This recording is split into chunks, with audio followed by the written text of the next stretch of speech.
May nag-request sa akin na taga Batangas, si Sir, na pwede ba daw yung kanyang mga mutya ay ilalagay ko sa baon na libon na kwintas o baon ng niyog na walang mata.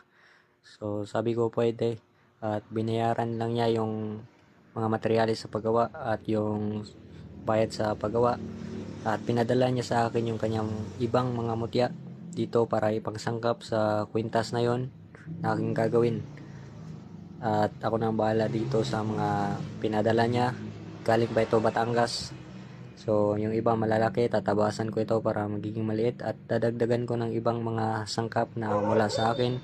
At ipopost ko lang din yung kwintas na yon kapag gagawin ko na. So ito kakarating lang kanina na pinadala sa akin na mga mutya, yung iba malalaki.